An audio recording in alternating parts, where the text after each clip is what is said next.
Hello everyone. So welcome to Topper IAS. Today we will be discussing one topic from the mains point of view.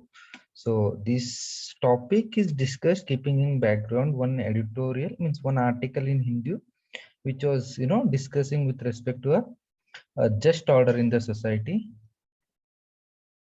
just order in the society, by providing reservation for socially and educationally backward classes. So based on that, we have picked up one core concept that you need to understand from the mains point of view. Okay, so let's get started then. So see, I'm definitely sure, like, either you as an individual or either your friends may have definitely come across these words. See, the I belong to general category. See, look at the height of sarcasm. Child is in the womb. He's yet to enter the world, but he is already anxious. I belong to a general category.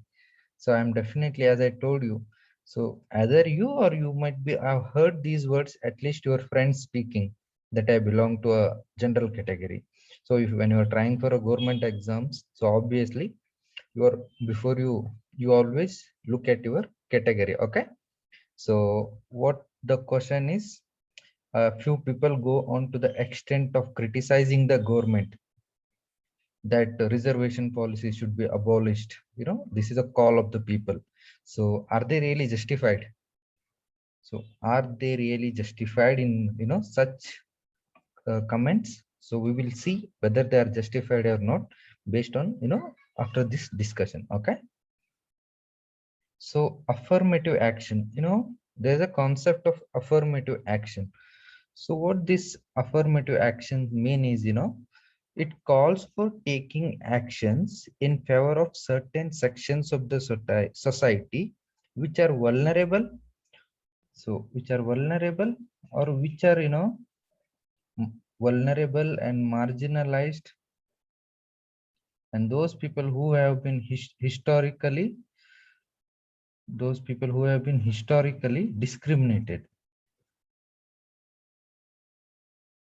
historically discriminated. So, you take actions which are in favor of such sections. So immediately the people that communities that come to your mind is scheduled castes and scheduled tribes, socially backward classes, OBC communities, and women are also vulnerable. Children are also vulnerable. So these are all vulnerable groups. And what the affirmative action calls is, you take actions which favor these sections of the society. Okay. So naturally, government of the days, what they do is, they provide, they take actions which help these sections. In the, how do they take? So one example, sir, they provide reservation in employment opportunities and education opportunities to these people. For example, a reservation in employment for SC/ST. So this is an example for affirmative actions. So by doing that, what government intends to do is, though they aim to reduce the discrimination that these sections face in a society, and increase their number in the educational institutions and job areas where their presence is low. So in that way, they are helping the underprivileged citizens.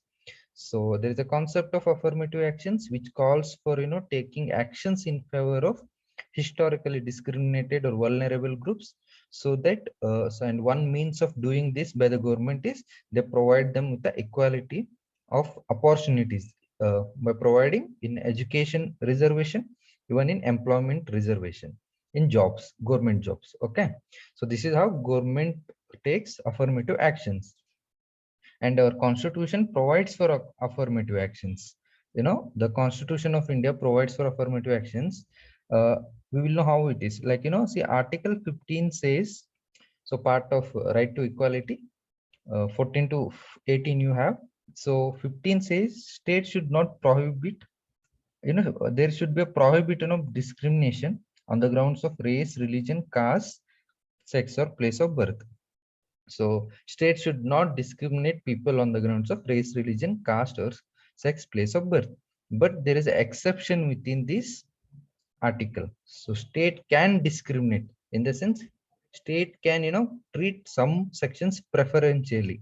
So preferential treatment is what we use the term. So preferential treatment of these people, women, children, SC/ST, and EWC category, if you recently introduced 103rd Constitutional Amendment Act. So state can treat these sections preferable with a preferential treatment.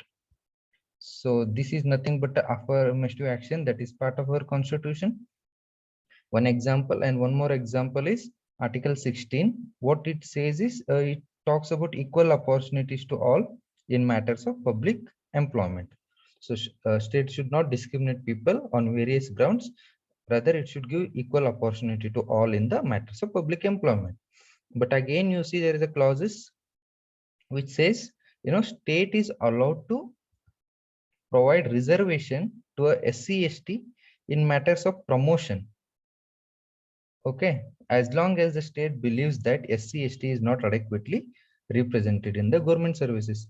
So you are saying that state should not discriminate people on grounds of race, religion, caste, sex, and all in public employment. And again, there is an exception to this where state can treat SC/ST preferentially in providing promotion. So again, this is an exception. This is nothing but again an example of affirmative action. Okay, so the question comes. So what we see it was, so in first question, that the child is worried that I belong to general category, and few of you also question that. So preamble and the entire constitution talks about the ideal of equality. So ideals are the stars. So equality is a star we want to achieve in the society, but you are treating certain sections preferentially in jobs and education reservation. So is it not unequal? Is it not promoting inequality in the society? And on that logic, people go on to action, say criticizing the government and saying that reservation has to be done away. But this is not the right thing. So if you think on these lines, probably you have not understood the concept of equality. Okay. So equality, there are concept of formal equality and substantial equality. So formal equality is, as you understood, treating everyone same, treating all people same. But the thing with this is it does not necessarily lead to equality. I will tell you how. Because see, everybody has a freedom to secure or go for education. So nobody stops you getting education. Okay, but do you think a child from a rural remote area, and there is a child from a capital city of Bangalore, Karnataka state, do you think who will be at a better position to get education in Delhi? But obvious Bangalore child, because rural remote area lack of awareness, as well as he might be facing a constraint of economic resources. He cannot sustain in Delhi because of higher expenses. So nobody stops you from getting education, but these lack of economic resources, lack of awareness, these all things inhibit rural child to get education in better and higher education institutes like Delhi. So just giving freedom to get education is not enough. You should also create conditions that makes even the rural child possible to take education in Delhi. So that's why so this is what, so if you treat everyone equally means so freedom for everyone, so go and get education. That is not alone enough to promote equality, because there is already pre-existing differences, there is already pre-existing inequalities in the society. So treating equal everyone where there is already inequality, that will ultimately again lead to inequality. So before you treat them equal, you have to reduce the differences. So reduce the inequality already that is existing. So how do you reduce that inequality? So what you do is you identify the differences. You identify the differences existing. So differences, one way is like, socially, and scheduled castes and scheduled tribes, they have been historically discriminated. When they are historically discriminated, so if you treat now scheduled caste equal with the other general category, obviously that is again inequality. So that's why formal equality will not lead to equality.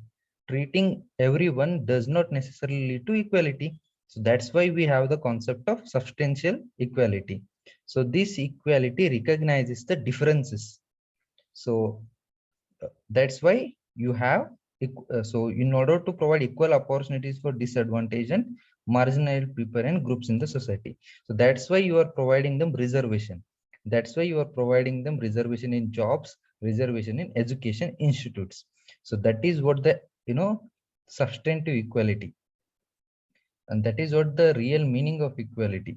Formal equality does not stand. So if you are criticizing the government, there is a reason why these affirmative actions are there in the constitution. There is a wisdom of the people who have drafted the constitution, right? It is not, they're not, means they're, the minds are full of insights and all. So there is a reason why they have included all these provisions in the constitution. So still, if you think whether criticizing the government or calling for the removal of reservation, do you still think that, do you think the anxiety of the child that the, oh no, I belong to general category, is it justified? So rethink on it. So if you understood the meaning or the crux or the essence of substantial equality, definitely you say that affirmative actions are justified. Affirmative actions are justified, right?